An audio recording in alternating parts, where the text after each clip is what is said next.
Paujan terus menekan pertahanan. Rido di sana masih Rido.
Assalamualaikum Kang Mus.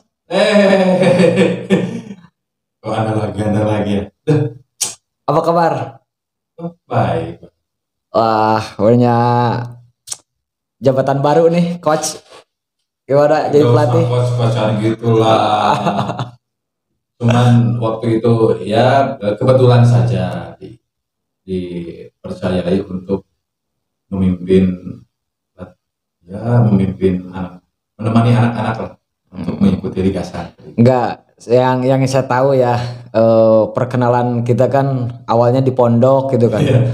Belum pernah ngobrol-ngobrol tentang bola, kemudian ya setahu saya Anda ahli dalam ilmu sorof, kemudian pasti keahlian Anda lihai dalam dunia tasrif gitu kan. Kemarin tiba-tiba dipercayai jadi pelatih, ini nggak salah gitu kan. Ini anak-anak mau nantinya disuruh nasrif di tengah lapang apa gimana? Nah, Gimana nih? ini lucu nih.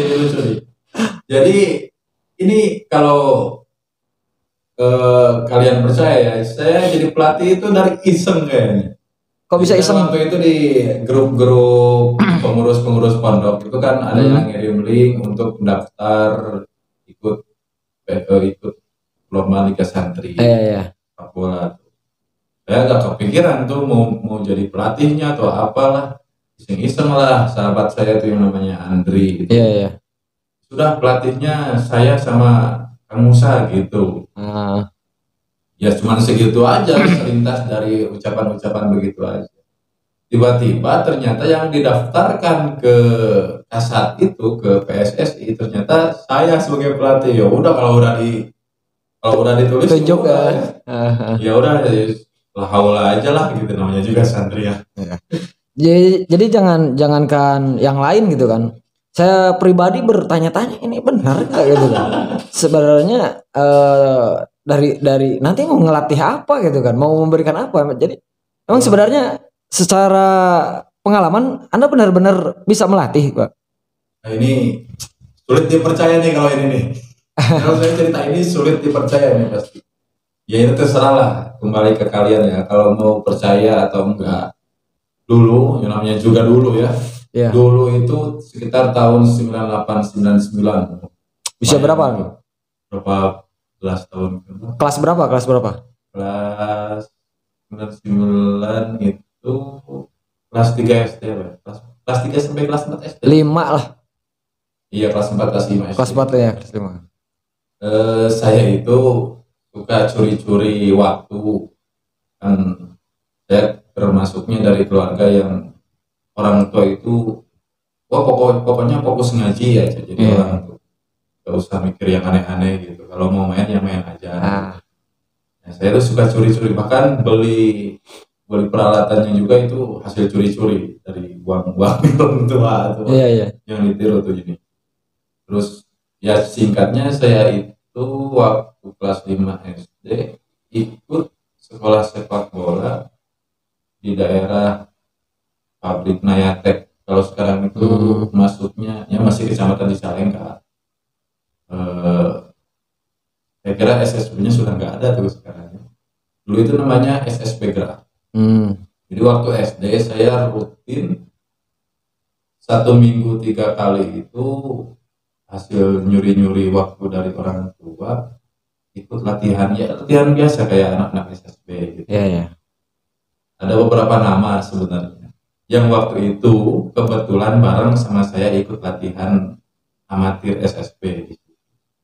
Siapa tuh? Kita bisa sebut nama Gun-Gun. Gun-Gun itu pernah di Persib U21 tapi kayaknya nggak lanjut ya. Yang satu nih, ini akan mencengangkan banyak orang. Saya tebak. Coba. Soalnya dulu pernah saya menduga-duga itu kan. Kok alamatnya deket ke rumah Kang Mus ini. Ferdinand Sinaga. Lah itu. Kan? Ferdinand Sinaga itu pernah satu SSB dengan saya. Oh gitu ya. Jadi banyak orang itu, cuman speak doang atau ngomong-ngomong asal. Betul itu sebenarnya. Dulu itu dinamai Aples. Coba tanya sama Ferdinand Sinaga ya, kalau nggak percaya ya. Panggilannya dulu Aples apa bukan gitu. Panggilannya dulu Aples. Kan marganya Batak. Justru dia itu punya sahabat karib di kampung saya, sahabat karibnya ya satu angkatan sekolahnya sama dia, namanya Lukman. Nah, Lukman ini karena tetanggaan sama saya ya sering ngobrol bareng. Nah, Ferdinand itu sering banget main ke rumahnya Lukman ini. Jadi ya saya cukup sering ketemu lah sama yang namanya Ferdinand Sinaga itu. Bahkan keluarganya Ferdinand Sinaga itu masih di daerah saya. Kakaknya, ibunya. Ya terserah ya mau percaya enggak. Wah. Padahal kemarin itu para ofisial kalau sudah tahu nih dari awalnya seperti ini, mungkin mereka tidak akan ragu lagi untuk menjadikan Kang Mus ini pelatih ya. Soalnya kan ketika ada yang bertanya, kenapa katanya Ali Tasrif dijadikan pelatih gitu kan. Kemudian ada yang jawab, enggak, itu tetangganya Ferdinand Sinaga aja. Masa bermodal tetangganya aja gitu kan bisa langsung ngelatih kan. Ya mungkin kalau sudah tahu perjalanan seperti ini mungkin bisa meyakinkan. Ya tapi kan dulu, yang namanya SSB waktu SD lo dapat apa? Ya cuman anak SD ikut latihan passing biasa, fisik biasa gitu. Cuman ya tahu cara-cara ngelatih biasanya di SSB kayak gimana, paling itu ya yang inget-inget aja gitu. Cuman kalau modal kemarin jadi pelatih secara mikirin strategi dan lainnya itu ya saya karena saya ini penggemar sepak bola, tim saya itu Manchester United yang sekarang lagi terseok-seok gitu ya. Ya selain dari Persib Bandung juga. Jadi saya itu kalau MU main atau tim besar main itu sering sekali fokus nggak ke pertandingannya. Pertandingannya boleh menang boleh kalah, tapi aspek yang membuat tim ini kalah apa, yang membuat tim ini bisa menang apa. Jadi, sekarang kan banyak tuh tempat-tempat untuk kita cari tahu tentang masalah taktik. Di Twitter itu ada Ruang Taktik, ada Pandit Football, ada Justinus Laksana, itu banyak sekali yang ngasih tahu tentang taktik-taktik. Nah ya belajar dari situlah. Jadi enggak kalau main bagus enggak saya. Tapi secara dasar jadi Anda itu dulunya curi-curi waktu ya.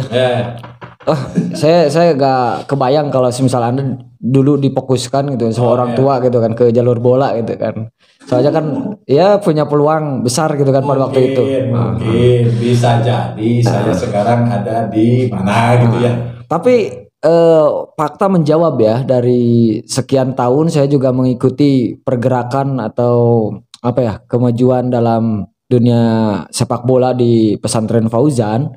Ya hanya baru kali ini, hanya tahun ini yang bisa lolos ke babak semifinal kemarin itu. Begitu. Iya, dan ya tanpa meragukan kepelatihan yang lain juga gitu kan. Ya mungkin ada faktor keberuntungan juga, tapi gampangnya gini lah.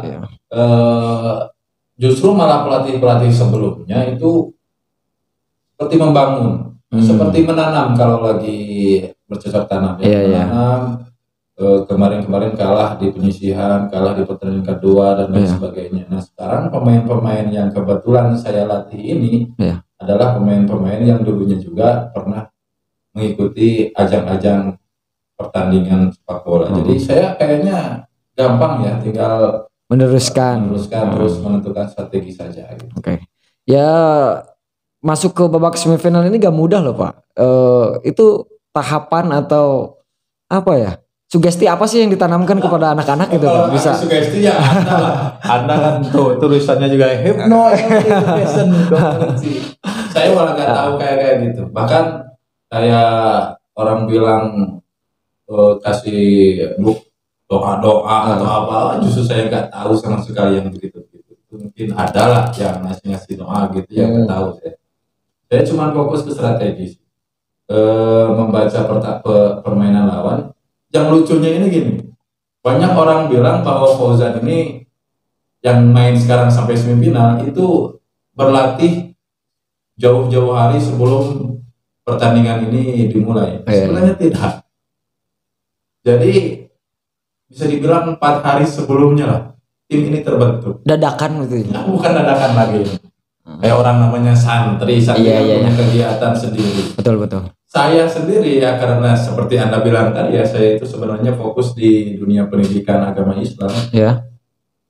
Ya boro-boro punya waktu untuk melatih anak-anak sebelum pertandingan. Makanya saya jadi ada kapten kita yang kita banggakan gitu ya.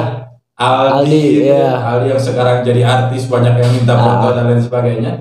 Ini sering tapi komunikasi dengan dia. Jadi dia itu ketika berlatih sendiri bersama timnya sering komunikasi gimana ini kalau anak-anak nih latihan ini nanti formasinya gimana itu masih sering. Tapi saya nggak di lapangan tuh. Saya masih berkutat dengan munakosyah dan lain sebagainya. Jadi di pertandingan saya ketemu pemain-pemain yang 11 ini di pertandingan pertama, bayangkan. Pertandingan pertama kan diadakan di Korem tuh, di lapangan Korem, karena ini kan Pelak Asad. Seharusnya tuan rumahnya di Korem, karena lapangannya tidak terlalu bagus akhirnya dipindah ke Jaya Raga kan. Nah di pertandingan pertama saya yang mana nih yang mau main? Lucu banget, ada pelatih gak tahu siapa yang mau main. Datanglah anak 22 orang. Oh ini saya nggak tahu ini posisinya apa, saya nggak tahu. Jadi saya dikasih tahu sama kapten. Jadi ini kontribusi yang sangat besar dari seorang kapten ya buat saya. Kapten tahu keahlian anak-anak itu di mana nanti. Setelah saya lihat di pertandingan pertama, baru saya ada bayangan lah bahwa si Anu ini kebiasaannya di Anu. Anak-anak Porno kan kalau main kan asal posisi yang penting nyerang gitu. Oke, jadi di awal-awal Anda hanya bermodalkan informasi dari kapten. Ya, betul sekali. Jadi aneh sebenarnya. Jadi nggak tahu ini keberuntungan atau apalah, saya nggak tahu ya. Oke, itu kan di babak pertama dengan apa adanya gitu kan, bisa lolos ke babak berikutnya. Kemudian juga setelah itu kita dihadapkan juga dengan pertandingan yang sulit atau bisa dikatakan berat lah. Ya, karena dia melawan tim-tim yang telah membuat persiapan matang. Yang kedua itu lawan Al Jauhari. Yang pertama itu lawan Al Futuhiyah. Yang kedua lawan Musa Dadia. Oh iya, lawan Musa Dadia itu. Itu anak cukup jiper tuh. Iya. Konon katanya hampir aja di hampir kalah karena di skorsing atau di diskualifikasi. Iya itu hampir itu di belakang. Jadi karena kita itu tim dari pondok ya, jadi enggak orang persiapan juga 3 hari sebelumnya kostum seadanya. Kita itu cuma punya 1 kostum. Padahal di setiap technical meeting kan pasti dikasih tahu bahwa kita itu harus punya 2 kostum. Karena untung kalau kita home. Kalau kita home, kita bebas memilih kostum.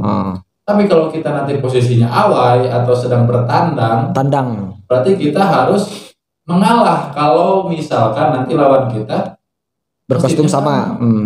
Nah itu terjadi di pertandingan kedua.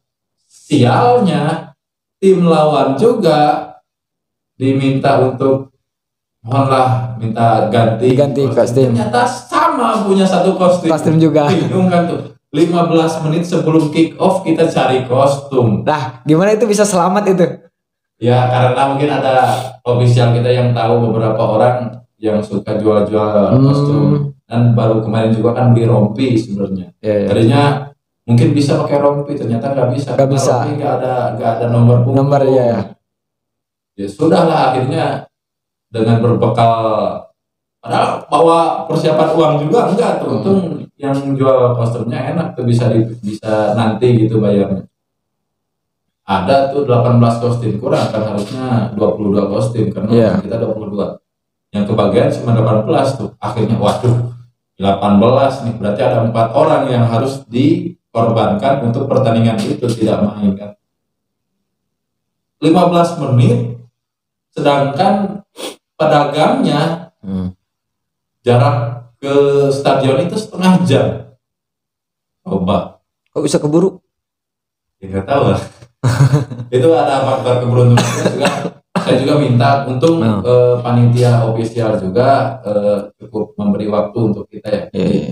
Kita nggak sampai di WO akhirnya. Nah, ancamannya WO, kita udah berangkat dengan beberapa mobil supporter terus harus pulang tanpa bertanding dan kalah. Terus sangat menyakitkan sekali. Nah, kemudian saya perhatikan di pertandingan itu, di babak pertama itu kan kebobolan lebih dulu ya. Iya, betul. Nah, betul.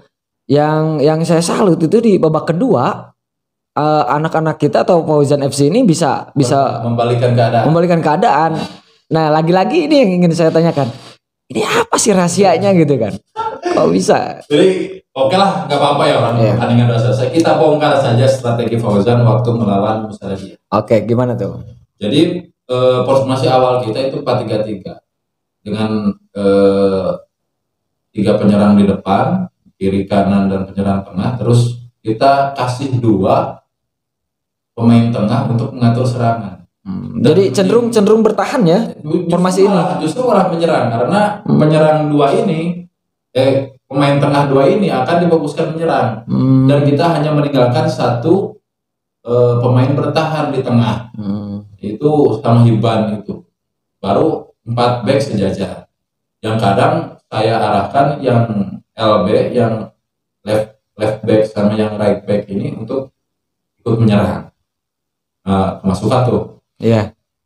Bingung kan, aduh ini malah ketinggalan. Cuman alhamdulillahnya di babak pertama sudah bisa kita samakan dengan skor 1-1. Jadi di babak kedua, jadi kita nggak terganggu dengan ketinggalan skor. Dan babak kedua saya rubah strateginya dari 4-3-3 ke 3-4-3. Yang tadinya kalah, jadi kita itu kemasukan di 4 back, justru malah saya jadikan 3 back. Nah, itu kalau orang tahu mungkin akan banyak yang protes. Tadi aja 4 back kemasukan, ini apalagi 3 back. Justru rahasianya adalah ketika 3 back ini ada wing back atau yang sejajar dengan pemain tengah di pinggir. Ketika bertahan dia akan cepat kembali ke belakang dan akan membentuk formasi 5 back.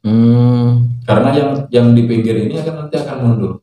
Nah, ketika menyerang kita akan menang orang. Karena yang di tengah ini juga yang tadinya jadi back, dia bisa maju ke depan. Jadi di depan kita otomatis ditinggal 3 back di belakang, semuanya menyerang. Justru kita akan menang orang di sana nanti. Jadi sayap itu dijadikan 2 fungsi ya. Selain jadi sayap. Kalau lihat golnya Ridho itu yang cukup viral itu, yang tendangan poli ke atas. Betul. Itu hasil Ridho itu sebagai wingback, dia itu back. Jadi ketika di posisi 3-4-3 dia itu ada di tengah yang nanti akan bolak-balik depan belakang. Bukan penyerang aslinya. Nah, itu luput dari perhatian lawan. Jadi orang fokus ke penyerang semuanya, justru Ridho mencuri start dari sebelah kiri pertahanan kita ya, berarti sisi kiri penyerangan kita. Dan tanpa kawalan dia mendapatkan bola dan langsung ditendang dan gol. Itu ya alhamdulillahnya begitu. Kemudian terciptalah gol ketiga yang dicetak oleh Rohim dari hasil corner. Itu rahasia yang saya bocorkan ya, strategi ketika melawan Musadia. Nah, informasi yang saya dapatkan juga ini yang jadi luar biasanya, Al Musaddad itu tim yang mengalahkan tim yang mana tim itu selalu mengalahkan Fauzan. Makanya wah, dulu aja kan Fauzan kalah sama tim itu.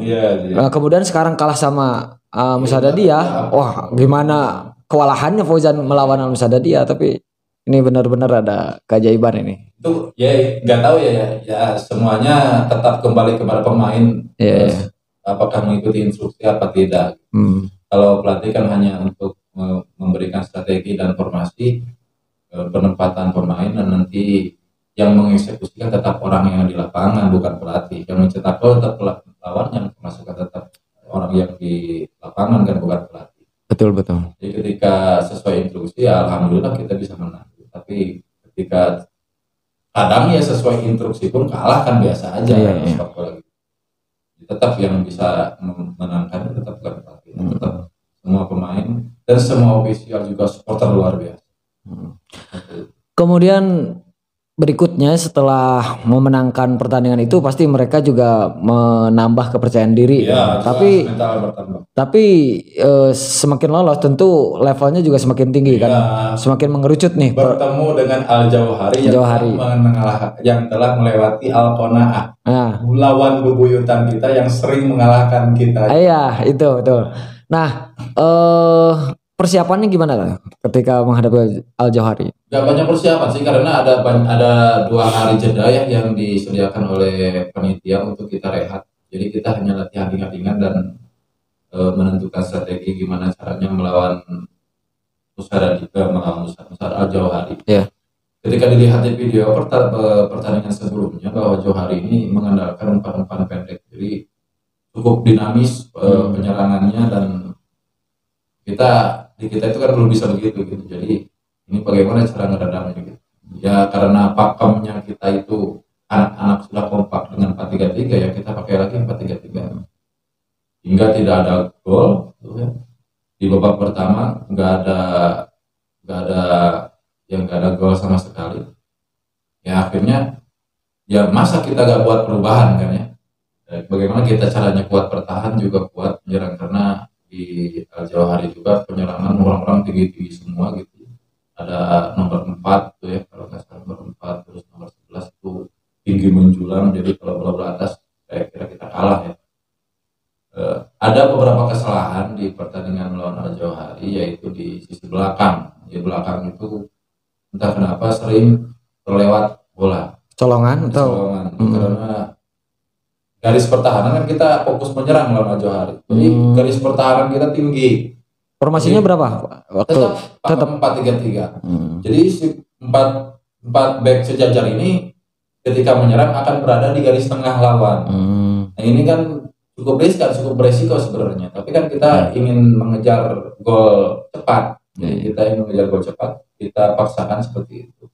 Dan buktinya kita malah terlewat beberapa kali, untungnya bisa diselamatkan dan tidak terjadi gol kepada kita.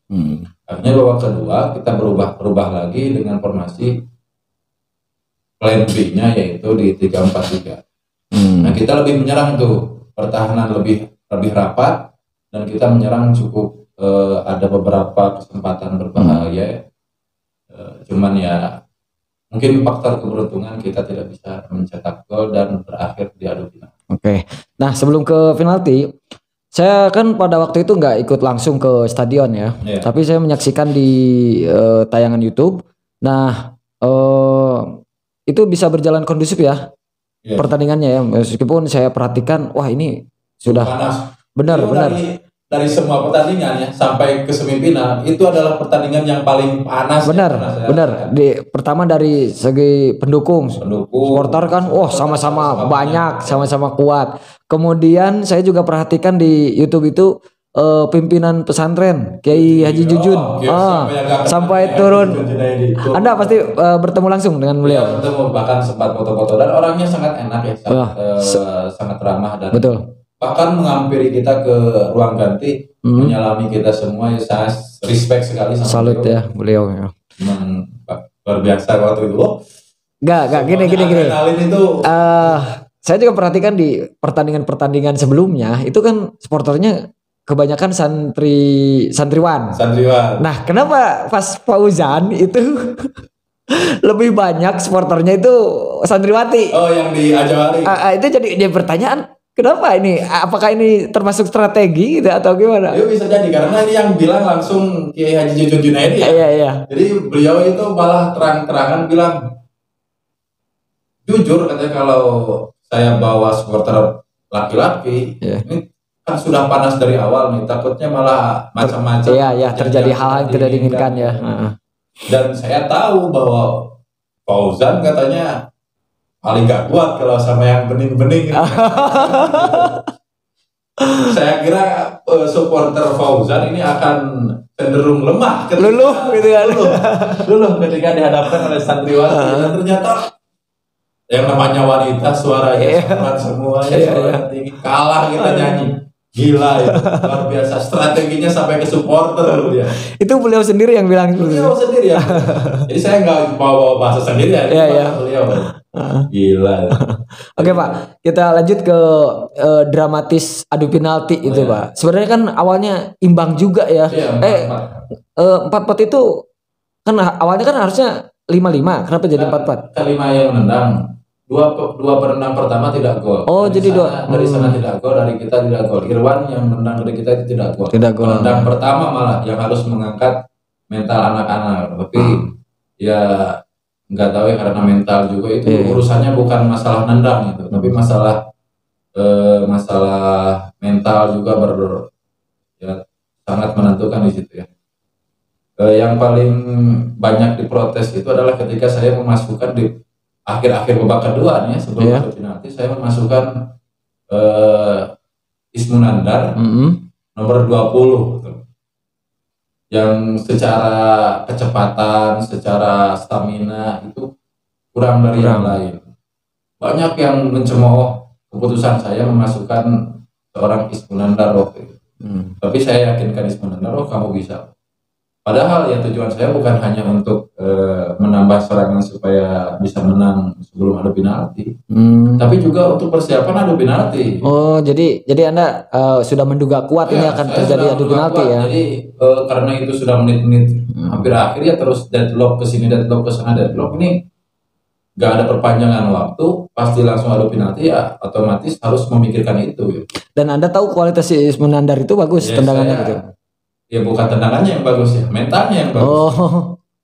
Jadi nggak ada orang yang sebagus mentalnya Ismunandar. Kenapa? Gimana? Di tim saya. Ngukurnya gimana Anda bisa tahu? Ya gini, kalau latihan adu penalti misalkan ya, semuanya juga yang namanya latihan ya bisa mengatur tendangannya dengan baik. Kiper pun begitu. Kebanyakan gol lah kalau di adu penalti. Tapi ketika waktu momen-momen seperti itu mental bisa. Iya, berpengaruh kuat. Nah, ketika orang-orang penendang utama kita kan kapten Aldi, yang sayangnya waktu itu sudah terkena cedera. Jadi tidak mungkin untuk menendang, bahkan dia pun sudah kekurangan kepercayaan dirian untuk menendang. Dia takutnya nanti malah tidak maksimal, akhirnya dia memutuskan untuk tidak mau mencetak menendang bola penalti. Saya bingung kan menentukan, karena 5 orang yang telah ditentukan itu termasuk yang penendang pertama itu bukan pilihan utama dalam adu penalti. Irwan itu walaupun permainannya bagus, tendangannya bagus, tapi untuk teknik tendangan penalti itu tidak masuk kategori list untuk masuk adu penalti. Dan terbukti memang tidak gol. Nah, Ismunandar satu-satunya anak yang menyatakan saya siap menendang. Yang lain tanpa diminta. Yang lain itu cenderung jangan saya gitu ya, karena bebannya kan besar banget. Itu menentukan kita lanjut apa tidak gitu. Hingga Ismunandar nendang, saya satu-satunya penendang yang membuat saya tenang itu cuma Ismunandar. Orang lain semuanya dari ofisial sampai penonton supporter mungkin ya tidak yakin dengan orang dari jalannya aja udah gak jelas gitu. Pemain nggak meyakinkan. Saya bukan menghina pemain saya, karena memang gayanya begitu ya, lemar gitu. Tapi kalau mental saya percaya. Nah, waktu dia menendang saya sangat percaya dia akan masuk. Dan terbukti kipernya tertipu dan dia mencetak gol walaupun ke bawah tendangannya. Tapi karena dia yakin dengan tendangannya. Oke, setelah terjadi seri lagi itu bisa tetap imbang di gol-golan, itu wasit mengambil langkah gimana itu? Nah, itu untuk di Liga Kasar kali ini ya, biasanya kan kalau adu penalti seperti biasanya ini untuk pencerahan semua aja ya. Gak ada katanya dari beberapa ofisial atau beberapa penonton yang bilang gak ada diundi begitu, itu gak ada. Sebenarnya ada untuk liga-liga amatir memang begitu. Kalau di liga-liga yang sudah Resmi, resmi itu kan lanjut saja Ya. sampai 11 pemain, kalau masih sama ya lanjut lagi ke awal gitu. Tapi enggak dengan sistem 5 lagi, tapi sekali tidak masuk yang itu masuk langsung kalah gitu. Nah kalau di kemarin karena waktu dan lain ya. sebagainya, terus ini Liga Amatir haruslah diundi. Kan ini skornya banyak yang ngegolin daripada yang tertahan oleh kiper kan. Karena kiper amatir, kiper umur di bawah, otomatis gawang akan sangat lebar sekali. Jadi untuk menahan bola sangat susah. Jadi yang akan diuntungkan itu adalah orang yang mendapatkan undian memilih. Di situ ditulisnya memilih. Jadi kalau memilih menendang, kalau dia mendapatkan memilih, ini orang dua ini yang diundi ini pasti memilih untuk menendang. Oh, dua-duanya pasti iya, karena kan yang merasa diuntungkan penendang ya. Karena kan kebanyakan gol kan. Iya. Akhirnya diundilah itu sampai 3 kali malah. Saya nggak tahu ya kenapa bisa undian itu sampai 3 kali. Justru kita menang undian di centeringan poin itu kita menang undian. Nah ketika dibawa ke samping lapangan, yang kita menang itu langsung lebih dulu memilih amplop. Jadi di ruangan itu ya sudah disiapkan 2 amplop. Yang satu amplop tidak memilih, yang satu amplop memilih. Nah kebetulan kita itu mendapatkan amplop tidak memilih. Tidak memilih, jadi kiper ya. Jadi yang memilih itu otomatis didapatkan oleh lawan. Akhirnya ya otomatis Al-Johari itu memilih menendang. Karena yang menentukan itu menendang. Itu mulai itu spot jantung gak kebayang. Betul. Gak kebayang. Saya juga nontonnya di YouTube. Wah. Spot jantung. Bahkan saya itu memaki-maki wiper. Saya akui saya salah jadi pelatih kan nggak boleh kayak gitu ya, menurunkan mental wiper. Tapi saya memaki-maki dengan bahasa yang sangat kasar.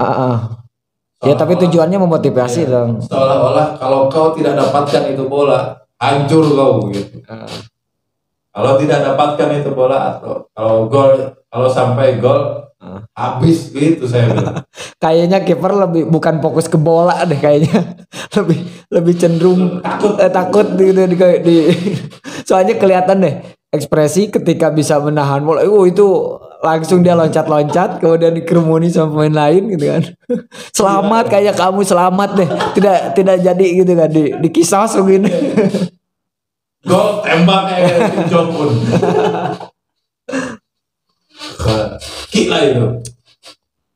Sampai ternyata kita dapatkan bola itu dan kita yang menang yang luar biasa. Gak ada tuh rasanya. Semuanya gak ada yang menangis tuh. Semuanya terharu semua. Malamnya saya perhatikan itu kan ada di pondok itu ada kegiatan itu ya. Puncak ikhtitam, puncak kaflah. Oh iya. Nah, itu para pemain itu sudah kelihatan loyal, enggak di samping itu juga mereka harus ikut ke kegiatan tetap ya, kewajiban pondok mungkin. Kasihan ada gitu kan, tapi gimana lagi gitu kan ya. Akhirnya mereka ya ada yang pamit duluan katanya, minta waktu untuk istirahat gitu kan. Salah sekali. Betul. Nah, kita setelah itu baru semuanya fokus ke babak semifinal. Dan beredar tuh di media tulisannya kurang lebih seperti ini. Pokoknya mual diklat, mual pemain ketat, dilogat gitu kan. Oh itu seketika beredar gambar itu saya bertanya, kenapa ada apa nih gitu kan? Kenapa harus dilogat gitu kan? Dan informasi yang saya dapatkan ternyata kebanyakan pemain di Liga Santri ini banyak cabutan, bukan asli santri. Bagaimana pengetahuan Anda sebenarnya gimana ini? Jadi sebelum semifinal itu kita dikasih sebuah kertas persetujuan dari panitia dengan materai yang harus ditandatangani oleh pimpinan pondok, menyatakan bahwa yang ada di skuad kita itu semuanya adalah asli santri Fauzan. Kalaupun nanti tidak, panitia berhak untuk mendis, jadi diskualifikasi. Loh, kok tiba-tiba dapat kertas begini nih gitu ya. Waktu pertandingan setelah Johari itu dikasih. Setelah menang lawan Johari di quarter final. Tuh gimana ya? Ya kalau saya nggak banyak mikir ya, orang semua pemain kita itu asli dari Fauzan. Anak-anak yang biasanya nggak tahu apa itu, nggak tahu pegang bola, nggak tahu apa. Iya. Terus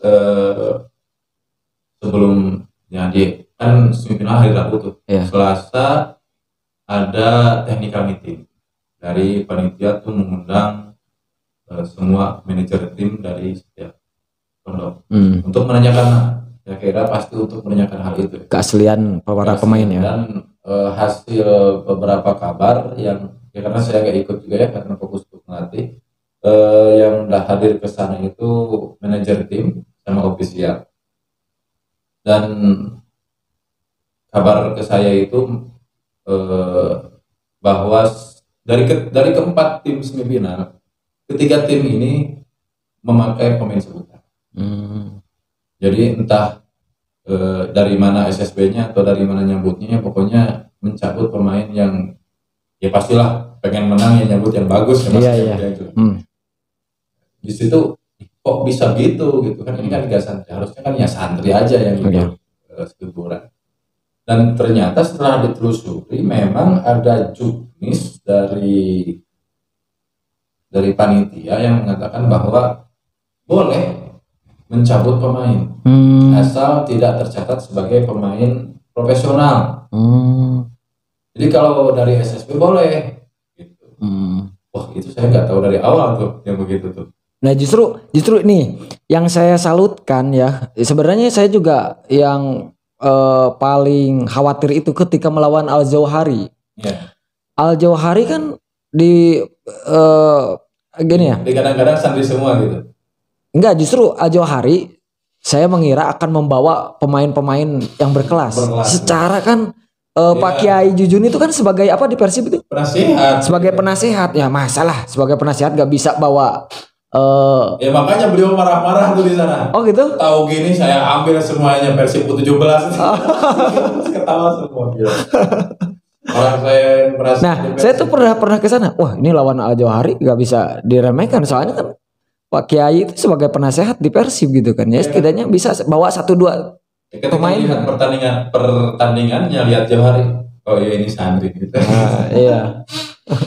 Ini santri. Nah, terus menghadapi semifinal itu ada persiapan khusus atau sama aja? Jelas lah ada persiapan khusus orang semifinal. Cuman karena kan kalau di quarter final ke semifinal itu kan waktunya dari apa tuh, dari 16 besar ke 8 besar itu kan ada jeda 2 hari. Kalau ke semifinal jedanya cuma sehari. Itu cukup berat itu untuk pemain ya, apalagi orang pondok kapan fisik ya.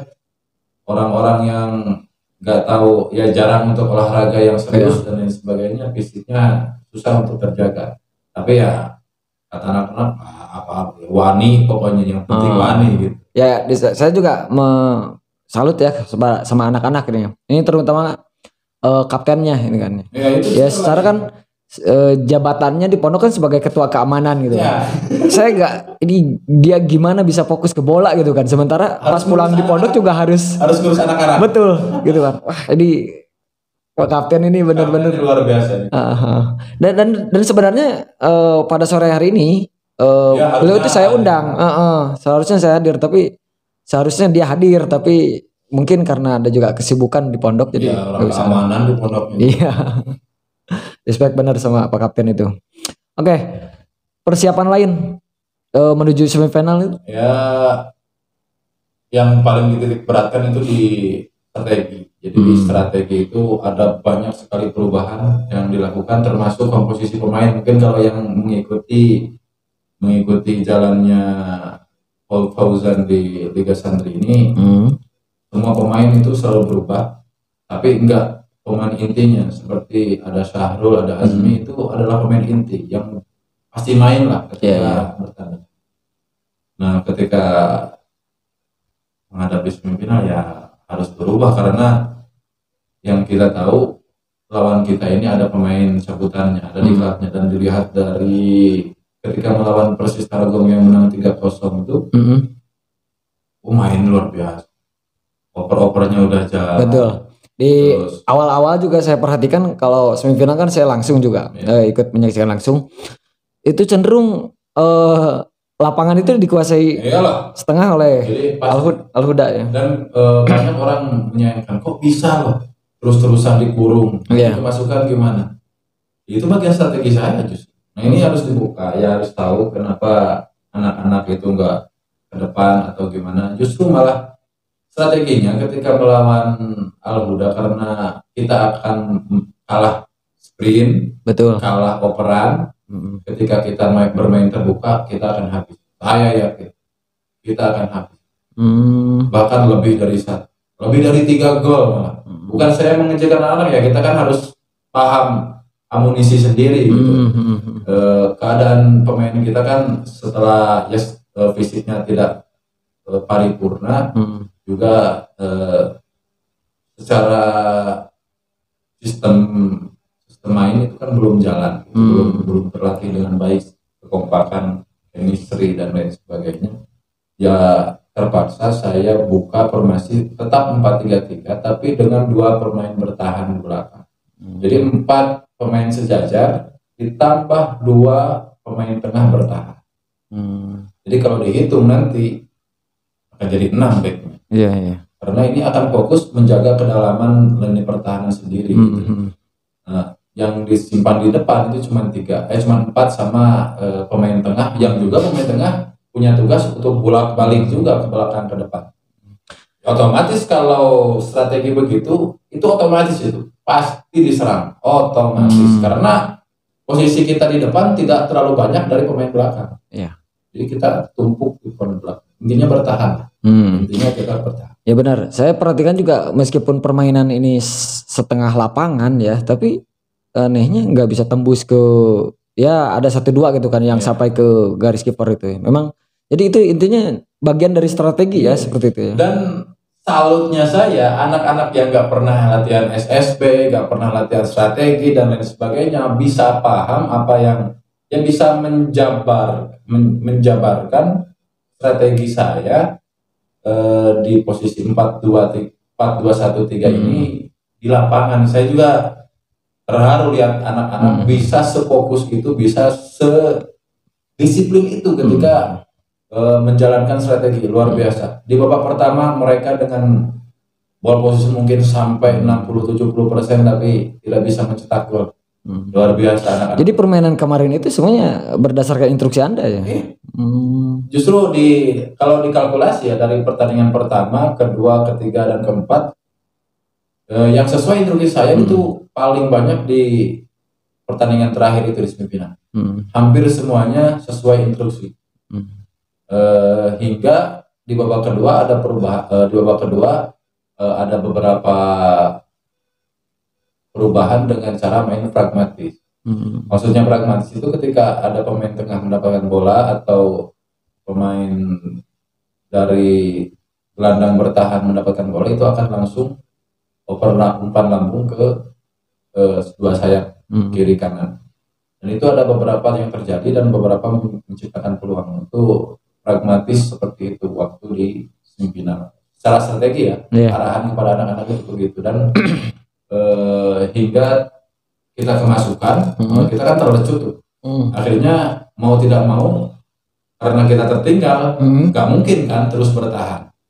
Hingga apapun yang ada di bench cadangan, kita harus bisa merubah cara bermain kita untuk tidak bertahan lagi. Akhirnya saya masukkan Torik Jupri lah, terus Ismunandar saya masukkan. Kapten juga ditarik keluar ya? Kapten ditarik, Azmi masuk untuk menambah daya gedor serangan dan mendapatkan beberapa peluang di depan gawang hingga ada scrummage dan lain sebagainya, yang ada handsball terus tidak terlihat wasit untuk penalti juga. Dan terakhir itu yang viral itu orang-orang tentang gol yang dianulir oleh wasit. Gitu. Dari strategi. Oke, dari pas kemasukan gol pertama itu ke mana, ke gawang kita, gimana perasaan dan apa perlu mengubah strategi lagi? Ya greget memang, karena golnya itu bukan bukan dari usaha mereka. Ya usaha karena itu dari corner ya. Dari hasil usaha mereka corner, tapi kalau bisa dibilang itu gol jatuh dari langit itu. Karena kebetulan ini alasan dari kiper kita ya. Pak Hari itu merasa bahwa bola itu tidak gampang untuk dijinakan.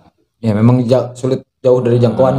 Terus ketika ada dalam jangkauan dia coba tangkap karena dia yakin bahwa bola itu bisa dia tangkap. Sayangnya itu lepas dan lebih dekat ke pemain lawan dan pemain lawan bisa mengheading. Jadi itu murni bisa dikatakan ya kesalahan lah. Kesalahan atau untuk mereka itu gol jatuh dari langit. Jadi gol untung-untungan itu penuh dengan keberuntungan gol. Kebetulan ketika bola mantul ada orang yang dekat di situ dan bisa mencetak gol. Jadi ya menyayangkan golnya gitu karena selama 80 menit baik kita luar biasa. Pemain belakang dan kiper kita itu luar biasa. Dan kelihatan Pak, ketika melakukan satu kesalahan kita akan dihukum. Iya, kemudian mereka juga kelihatan habis-habisan. Siapa itu? Syahrul ya, pemain sayap itu. Itu kelihatan bener. Di samping energinya sudah lemah, tapi dia apa ya? Ada bola dia kejar. Wah, totalitas bener. Itu kayak mendapatkan tenaga dari mana tahu? Itu kalau secara logikanya itu udah nggak bisa lari, kaki sudah sakit semua itu. Anak-anak orang semua istirahat 1 hari. Secara statistik kan mereka kalau saya perhatikan bola itu dikuasai bahkan bisa sampai 80-20 gitu kan. Dengan apik operan-operan dari Al Huda itu seharusnya mereka terpancing gitu kan, emosi kan. Tapi fokus tetap nggak disiplin sekali. Betul. Luar biasa. Nah, Darmin ada gila itu sama Hiban. Biasanya itu orang susah diatur. Waktu itu fokus disiplin. Gak arogannya. Kan itu cadangan kan itu. Darmin itu cadangan. Ya disimpan di situ ya karena memang perubahan strategi. Nah, kemudian kita berangkat ke cetak gol yang dianulir itu. Ini kan sedang ramai nih di media sosial. Ya mungkin kesannya seolah-olah kita tidak menerima gitu kan terhadap keputusan wasit ini. Jadi sebenarnya dalam aturan bola itu gimana sih Pak? Kayak gini, sebentar ya kita saksikan dulu ya tayangannya nih. Kita saksikan dulu nih tayangannya di pertandingan kemarin itu yang sebenarnya gimana? Nah ini dari sayap kanan ini langsung nih diberikan ke depan. Ini yang dituju siapa nih? Ini yang dituju adalah orang-orang yang ada di depan ini untuk mencoba untuk sprint mengejar bola. Jadi umpan lambung karena instruksinya memang begitu. Ketika dapat bola langsung aja lempar ke depan supaya kita bisa kejar. Ya dibalapkan cek bahasa Sunda. Baik batur. Ini yang paling sana itu Irwan. Iya, Irwan. Nah, kemudian diambil sama yang belakang nih. Siapa itu? Diambil dari belakang oleh Rafli. Dan kemudian dia yang dapatkan bola. Nah, Rafli ini posisinya tidak offside. Tidak offside ya karena karena dia berlari dari belakang. Yang di posisi offside itu yang di depan tadi. Nah, kemudian kan karena ini belum Irwan sudah kelihatan menonjol atau kelihatan posisi offset, akhirnya kan wasit sudah ya itu otomatis itu. Otomatis. Tapi belum nggak bisa disalahkan wasit juga ya. Itu 50-50 ya. Jadi orang mengangkat kadang itu karena yang pasti ambil bola itu adalah pemain itu, hingga langsung bisa memastikan bahwa angkat bendera. Karena kemungkinan itu akan diambil oleh orang yang offset itu. Itu memang harus otomatis angkat. Nah, ketika mungkin ya, saya nggak tahu, mungkin hakim garis ketika melihat bola mau diumpan, dia fokus ke pemain yang offset. Ya langsung akhirnya dia angkat bendera. Tidak melihat ada orang yang lari di belakang orang yang offset itu untuk mendapatkan bola. Ya dan wasit utama pun otomatis meniup peluit dong. Dia melihat hakim garis. Biasanya kan nggak langsung meniup peluit biasanya. Ya wasit utama itu kalau ada hakim garis mengangkat bendera terus belum terjadi benar-benar offset, itu kadang tidak langsung ditiup peluit. Jadi ditunggu dulu bola benar-benar diambil oleh si pemain offset atau tidak.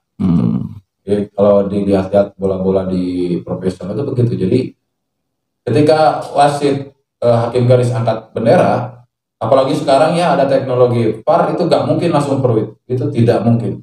Walaupun hakim garis sudah mengangkat bendera, itu tidak mungkin langsung peluit. Pasti akan diteruskan dulu sampai bola mati atau bola didapatkan oleh orang yang dinyatakan offset gitu. Karena ditakutkan kayak kejadian tadi, ternyata yang mendapatkan bola bukan pemain offset. Dan di beberapa peraturan itu mengatakan bahwa ketika ada seorang pemain walaupun mendekat ke bola, terus dia tidak menyentuh bola, terus disentuhnya oleh pemain lain yang tidak dalam posisi offset, maka dikatakan onside atau dia tidak pelanggaran, tidak offside. Itu di peraturan FIFA-nya begitu. Ini pernah kejadian di Lionel Messi, itu pernah. Iya, ini saya juga punya cuplikannya. Kita lihat nih pertandingan yang kesannya offset tapi ternyata Borussia Dortmund. Iya. Nah, ini kan awalnya ini kan kelihatannya kayak diberikan kepada posisi offset, tapi si hakim garis sudah angkat bendera. Iya betul. Dia sudah angkat bendera, tapi si wasit utama kan belum tiup peluit. Iya, betul. Nah, akhirnya ternyata tidak diambil, cuma dibiarkan. Nah, akhirnya ini yang nendang sendiri diambil bisa tertipu dan lain sebagainya. Tuh, tapi ini disahkan, ini gol ya. Gol sah. Nah, sah ya. Nah, kemudian dari kejadian itu tuh, wah rame tuh sampai para penonton juga. Kalau nggak ada pimpinan, mungkin sudah anarkis atau gimana gitu. Ya, karena udah pertama kali masuk semifinal, terus sekarang euforianya lagi tinggi-tingginya, gitu akhirnya susah untuk membendung emosi supporter ya. Tapi kalau hikmahnya sih buat saya itu hikmahnya adalah ini loh, waktunya kita belajar menerima kekalahan. Bahkan ada beberapa bos yang mengatakan, saya bayar biar kita bisa ulang pertandingan. Nah, dari sejarah, dari kapan tahu tuh ya, sejarah manapun tidak pernah ada, walaupun terbukti salah wasit, tidak pernah ada kejadian sepak bola diulang, itu tidak ada. Ya sudah, mungkin wasit disanksi atau apa nantinya, tapi tidak ada kalau sepak bola harus diulang itu tidak mungkin. Ya sudah kalah, ya sudah kalah. Jadi kita pulang dengan posisi kalah, gitu saja. Berarti para pemain dan ofisial juga protes dilayangkan ya, protes tetap dilayangkan. Biar PSSI yang mengkaji apakah itu benar, mungkin nanti akan ada teguran buat wasitnya atau bagaimana, biar tidak terulang lagi kejadian yang sama kan. Betul. Setelah itu Pak, dari kejadian atau dari selama Anda melatih para tim Fauzan FC ini, kira-kira ada kalam-kalam atau apa ya, dauh-dauh yang ingin Anda sampaikan mungkin kepada anak-anak atau kepada semuanya? Pertama gini ya, ini tim terbentuk dengan sendirinya. Maksudnya dengan sendirinya itu tanpa ada seleksi, tanpa ada pemilihan dengan ketat, tanpa ada peninjauan. Terbentuklah 22 orang ini sebagai tim Fauzan. Minim persiapan, minim banyak hal minimal. Dari sini kita bisa lihat bahwa dengan keterbatasan itu kita ternyata bisa bicara banyak ketika dibangun sebuah strukturnya, sebuah minimal kalau tidak bisa bermain sistematis, kita sesuai strategi atau kita sesuai formasi, tidak ngagulung terpukuh dan lain sebagainya kan ya. Ternyata yang tidak pernah latihan bola dan lain sebagainya bisa sampai semifinal. Apalagi kalau tim ini ternyata disiapkan dengan sangat matang, ya pada akhirnya skill dewa, skill alien, skill planet manapun akan kalah dengan sebuah persiapan yang matang. Itu sudah hukum alam. orang pintar akan selalu kalah dari orang yang rajin, itu sudah pasti. Karena orang pintar itu cenderungnya akan muncul kesombongan, Meremehkan. meremehkan. Beda dengan orang yang tekun. Tekun.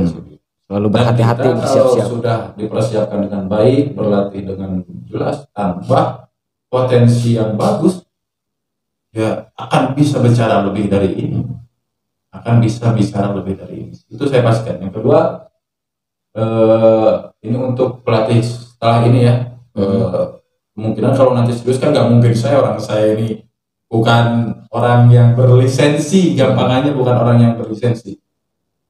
Bisa mengambil pelatih yang berlisensi yang jelas cara struktur berlatihnya, terus membentuk SSB gitu. Dan satu lagi pesannya adalah kita harus percaya penuh sama pelatih.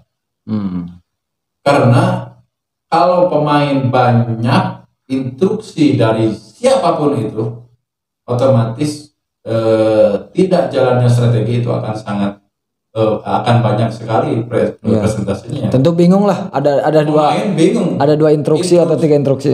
Jangankan banyak instruksi, 2 2 instruksi aja. bingung. Betul. Ya, Anda kan pakar tauhid toh. Tidak mungkin kan ada 2 Tuhan, kan tidak mungkin kan? Iyalah. Iya. Jadi ketika pelatih sudah dipercaya menjadi pelatih kepala, ya sudah, ofisial atau yang lainnya hanya memberi masukan asisten lah tentang pelatih fisik, misalkan ini fisiknya lagi bagus, pelatih strategi ini anaknya ini sudah begini, kepintarannya, agresinya dan begini. Itu tugas ofisial, tapi lewat pelatih kepala, tidak perlu langsung ke pemain langsung, karena pemain langsung itu tugasnya pelatih, kecuali pelatih kepala memerintahkan ofisial untuk memberikan instruksi, itu baru. Yang kebanyakan di sekolah itu begitu. Selebihnya, apalagi kalau pelatihnya cenderung diam gitu kan, suka ada ya pelatih yang aja nggak mencak di pinggir lapangan gitu. Itu biasanya meminta ofisial untuk memberikan instruksi, karena kan yang bisa berdiri di pinggir lapangan itu cuma 1 orang, baik ofisial ataupun pelatih itu cuma 1 orang. Cuma 1. Jadi, makanya ada kejadian yang aneh-aneh ketika bukan ofisial terus maju ke lapangannya, pasti akan ada tim keamanan yang mengamankan gitu. Itu terjadi kemarin. Iya betul. Saudara kita Imron itu sampai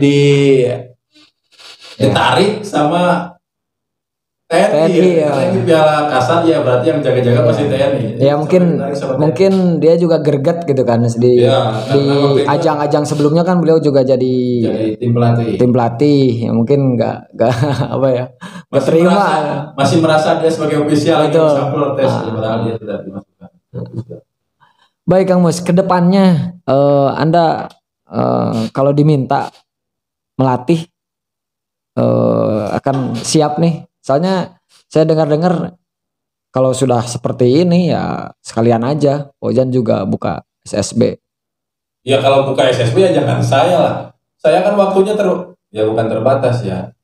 Yang kemarin aja kan harusnya sudah melatih, belum bisa melatih karena ada kegiatan lain, posah dan sebagainya, itu masih akhirnya belum bisa melatih dari awal. Akhir-akhirnya sekarang ini, dan sekarang banyak pekerjaan yang pokok dari saya itu terbengkalai karena fokus di kejuaraan ini gitu. Jadi ya jangan saya, baiknya itu jangan saya. Ya justru kan masih banyak yang disiplin di ilmu sepak bola ini gitu. Ya, lebih baik langsung ambil saja yang disiplin. Kalau bila perlu ada iuran nggak masalah buat amplop atau ganti bensin si pelatih itu kan bagus itu. Saya kira itu ini masukan untuk semua yang mencintai Fauzan. Karena kalau mencintai Fauzan kan berarti semuanya. Fauzan harus bisa bicara di semua aspek kan berarti. Nggak hanya ngajinya, nggak hanya akhlak, terus termasuk yang sekarang yang dari dulu terkenal Kawani dan lain sebagainya. Juga di olahraga badminton kan sekarang sudah jalan. Badminton sekarang ngambil pemain-pemain kabupaten, kelas-kelas yang bisa bicara di provinsi ya. Buat apa kita ngambil yang setengah-setengah, ya langsung aja kita ambil yang standarnya sudah berlisensi, minimal lisensi C PSSI lah gitu. Kita ambil untuk melatih anak-anak. Saya kira nggak mahal tuh. Oke, Kang Mus, terima kasih banyak nih sudah meluangkan waktunya. Semoga Saya dengan sudah menanggalkan pangkat coach saya, sudah jadi ustadz lagi. luar biasa ya. Ya, semogalah dengan obrolan kita ini mungkin semua unek-unek yang ada di benak Anda. Benak-benak yang lain juga. Iya, Maksudnya tentu. ketika pertandingan sudah selesai, walaupun kita terkesannya dilicikan gitu, Iya. atau ada keputusan yang disayangkan, ya inilah saatnya kita untuk belajar Legowo. ya legowo dan belajar menerima kekalahan. Iya. Berarti ke depannya kita harus lebih persiapan lagi. Iya. Gitu. Ya, terima kasih. Assalamualaikum warahmatullahi wabarakatuh. Waalaikumsalam warahmatullahi wabarakatuh.